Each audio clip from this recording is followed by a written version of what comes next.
Hi students, this is A. Mandari Kumar Rajesh. In this video, we are going to talk about an important VIP called virus. Because every day you go through a newspaper or any other media, you can hear the term or you can see the term COVID-19. COVID-19. And in recent years, you might have seen the words like or terms like Ebola, then Zika, then H1N1, it is otherwise called as swine flu, then AIDS and SARS.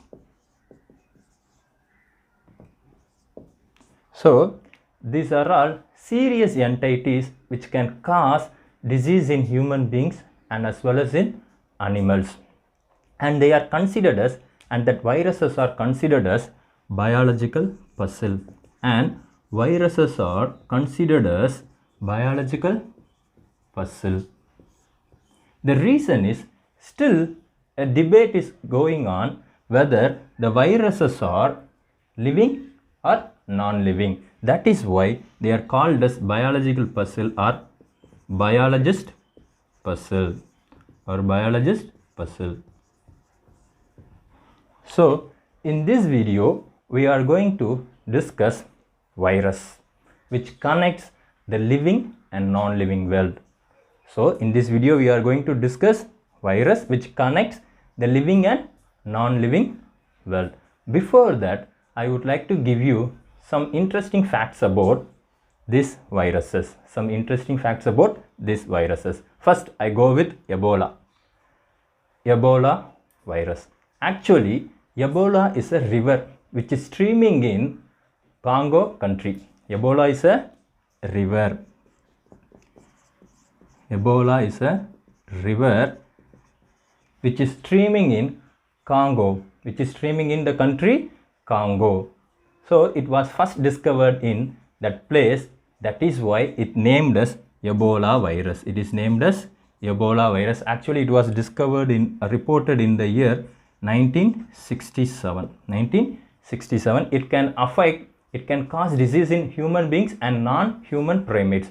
Non-human primate means that is monkeys, then gorillas, then chimpanzees. So it can cause disease in human beings and non-human primates like monkeys, gorillas. It transmitted by that virus transfer from one person to other person by direct contact through body fluids, blood and sexual contact. Then I am going to explain the Zika virus. Actually, Zika means a forest which is situated in Uganda, So, Zika is a forest which is situated in Uganda. So, it was reported in the year 1947. And in that place, that is why it is named as Zika virus. Then the next one is H1N1. H1N1. It is otherwise called as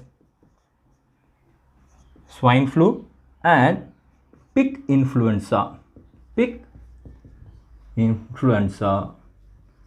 Because the disease started from the pig and it transmitted to the human beings, and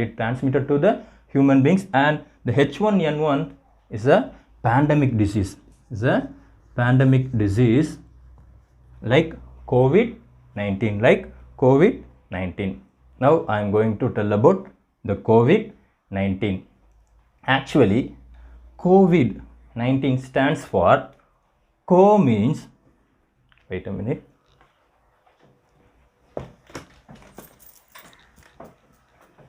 Let me tell about the COVID-19. CO stands for coronavirus. CO, and VI stands for coronavirus. VI stands for virus. Then D stands for disease. D stands for disease, and 19 stands for this virus was reported in the year 2019 in China, Wuhan city. So that is why it is called COVID-19. It was previously named as novel coronavirus. Novel coronavirus. It was previously named as novel coronavirus. So it is a pandemic disease. It is a widespread disease. So if a person is affected by the coronavirus, it causes illness such as MERS. MERS means Middle East Respiratory Syndrome. Middle East Respiratory Syndrome.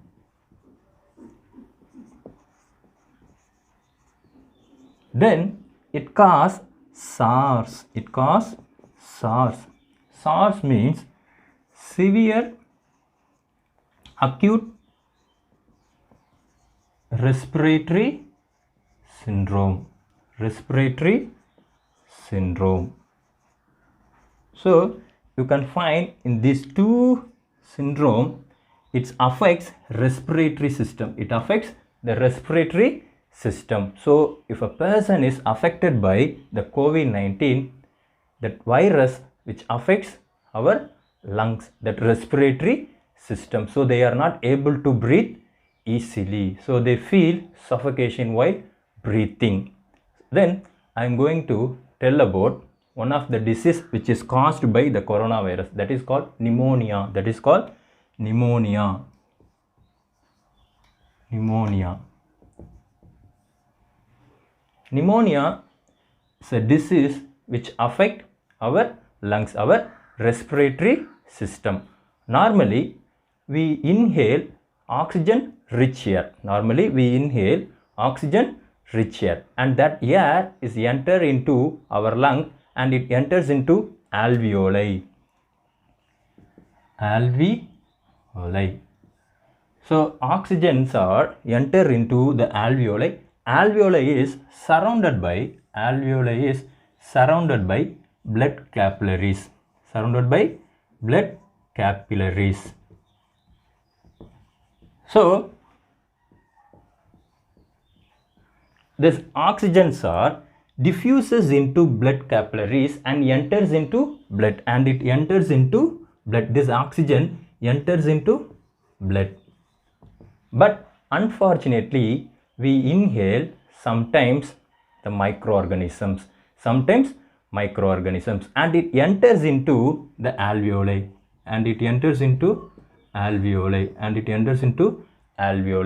So our immune system try to protect our respiratory system. Our immune system, that is immune cells, protect our respiratory system from this microorganism. So our immune cells attack this microorganism, and it produces some fluid, and our lungs inflamed. Due to that immune cells effect, our lungs get inflamed and it produce some fluid. So due to the inflammation and the fluid, the oxygen cannot diffuses into blood capillaries. That oxygen cannot diffuses into the blood capillaries. Due to that, the blood is not able to receive the oxygen, so the person feels suffocation, and finally it leads to death. This is how coronavirus affect a person and cause death. So please aware of this COVID-19, and please sincerely, I told you, please aware of this COVID-19. So don't take it as easy. So please wear mask and be safe. Then we enter into our topic. Actually, Virus is a Latin word. Actually, virus is a Latin word. Virus, the Latin word means poison. Virus means poison. So, it is a Latin word. It can cause disease, and it contains protein code. It contains protein code and nucleic acid. Nucleic acid means it may be DNA or RNA. These nucleic acids are surrounded by the protein code. The nucleic acids are surrounded by the protein code, and they are obligate parasites, obligate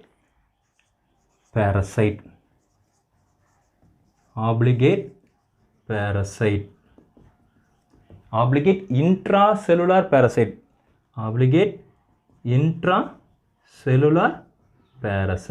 That means it requires a host.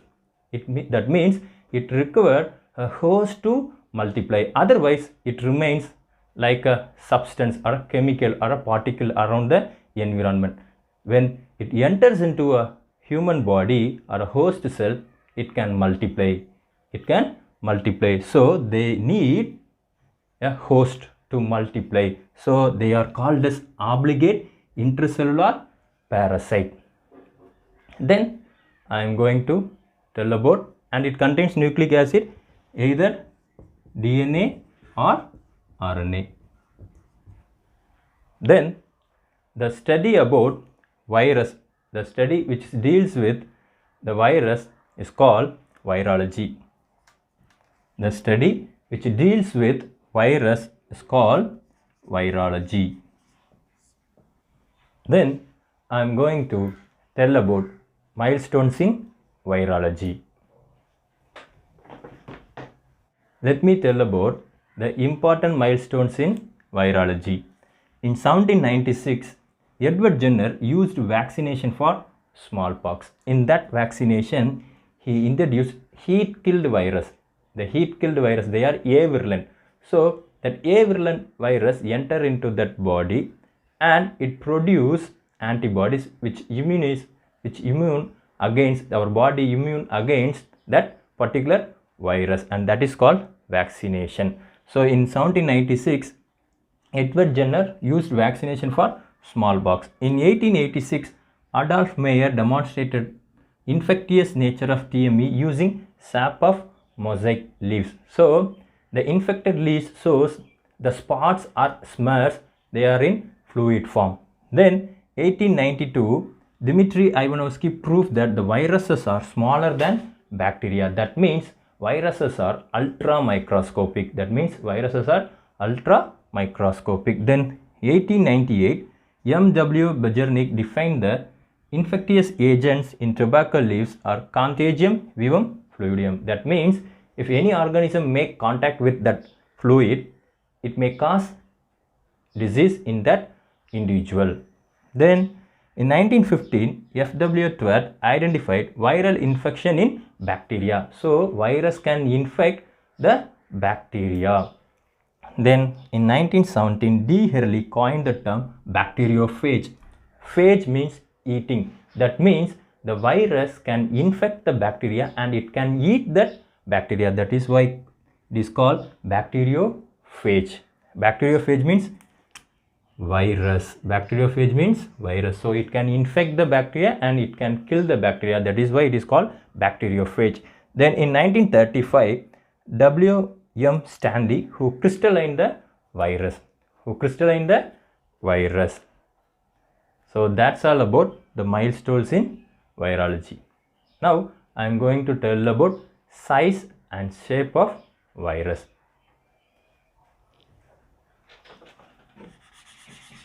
Let me explain the size and shape of viruses. I already told you viruses are ultra microscopic particles and they are smaller than bacteria and their diameter range about 20 to 300 nanometer.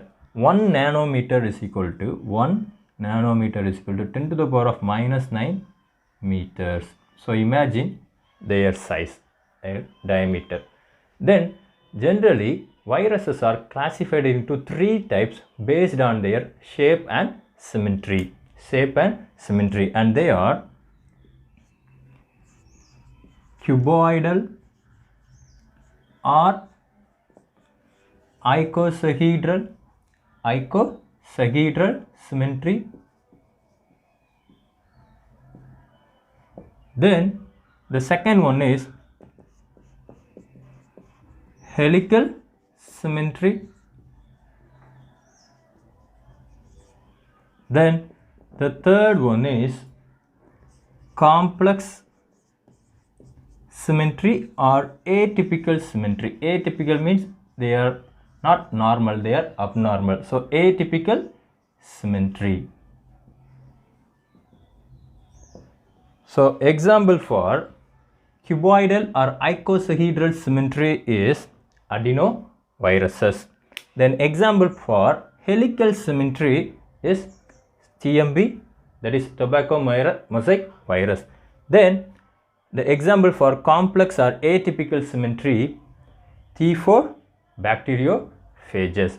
So icosahedral or cuboidal symmetry means it contains many sites, it contains many vertices, So in adenovirus you can find 12 vertices. So these are all called vertices, 1 2 3 4 5 6. So this is, please consider this is a ventral view and it contains 6 vertices. So in the dorsal view you can find another 6, so 12 vertices. Then it contains facets. Facets means the 20 facets. It contains 20 facets. Facets means you can find here a triangle shape. And they are called as facets or sites. Okay. Then this cuboidal symmetry is more stable. The cuboidal symmetry contains the capsomere are more stable. The cuboidal symmetry contains the capsomere are more stable. So example for the cuboidal symmetry is adenoviruses. Then another one, helical symmetry. Here you can find this is the RNA and this is the capsomere, and they are wind around together to form a helical structure. The RNA and the capsid wind together and to form a helical shape, helical structure. That is why they are called helical symmetry. In TMV, the presence of capsomeres may be about 2130 capsomeres. So TMV virus contains about 2130 identical capsomeres. Then the third one is complex or atypical symmetry. Atypical means they are not normal, they are abnormal, and complex means they are very complicated. Here you can find it contains a separate capsomere. It contains several separate capsomeres and it contains several size and shapes. So due to their complexity, they are called as complex or atypical symmetry. So example for the complex or atypical symmetry is T4 bacteriophage. And with this information, I am going to conclude this video session. If you have any doubt regarding this topic, please let me know. Please stay home and stay safe. Thank you very much for watching this video. Thank you.